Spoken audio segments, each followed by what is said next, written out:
How about the other one, the DOJ telling the Treasury Department that it must turn over Trump's taxes to the House Ways and Means Committee? How big of a deal is this for Congress and its investigative efforts? I mean, what can Trump's tax returns tell Congress that is still of consequence today? So I'm very pleased that the Department of Justice simply read the law. It's black and white, and the law says that the U.S. Congress gets to have the tax return.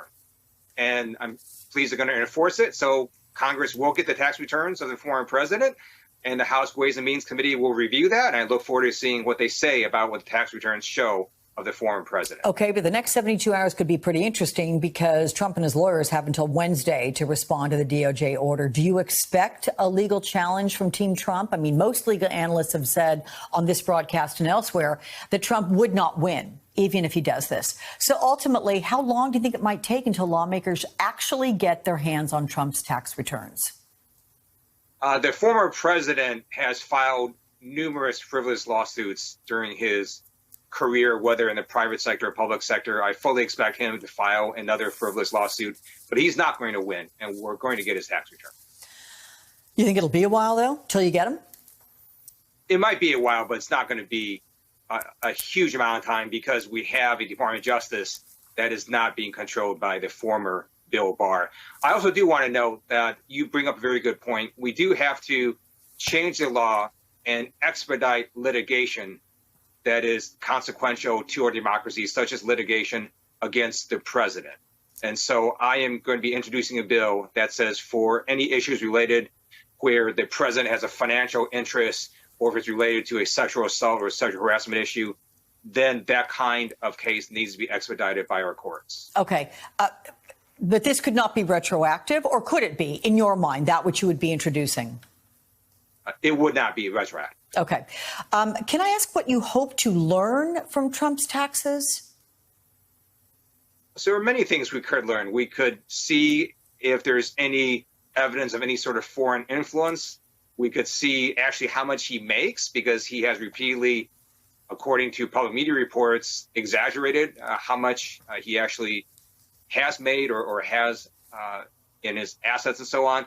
We could see if he could have been leveraged by any entities, whether domestic or international. There's a lot that we can learn from his tax returns. OK. In terms of money that we do have confirmed, this is according to the Washington Post, Donald Trump has more than $100 million right now in political cash. This just after the first 6 months of this year. What does this say to you that the former president remains the Republican Party's most dominant fundraiser while persistently and falsely claiming that the election was stolen from him? I mean, aside from his obvious lies, should this concern Democrats, the amount of money that his lies continue to attract? The base of the Republican Party has moved so far right that it's now unrecognizable to many people, including many former Republicans who are now never Trumpers. And you see this base that not only believes in a big lie, they also downplay the insurrection. They're opposed to middle-class tax cuts to families with children. This is a very radical Republican base, and it doesn't surprise me that they're going to give money to the former president who had all sorts of crazy and insane ideas. So you have the 1-6 panel right now. It is optimistic it's going to hear testimony, in fact, from former Trump officials, because the DOJ said it's not going to block any of them from testifying. So whom do you think should be subpoenaed? Who do you think is most important to hear from? And what do you think the chances are that it happens? I thought the January 6th Select Committee did a great job highlighting their assault on police officers by supporters of the former president. When I was a House impeachment manager, something we could never quite figure out is why did it take the former president so long to order in a National Guard after everyone was watching on TV, including him, the assault on our Capitol?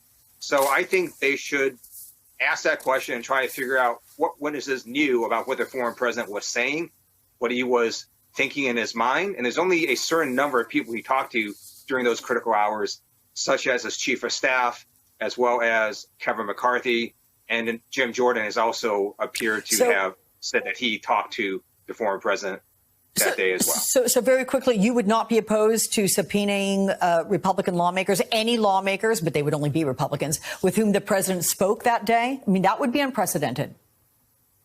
I think their committee should follow the facts wherever it leads them. Of course, that decision will be up to the committee, but I don't think there'd be any principal objection to it from the Democratic caucus.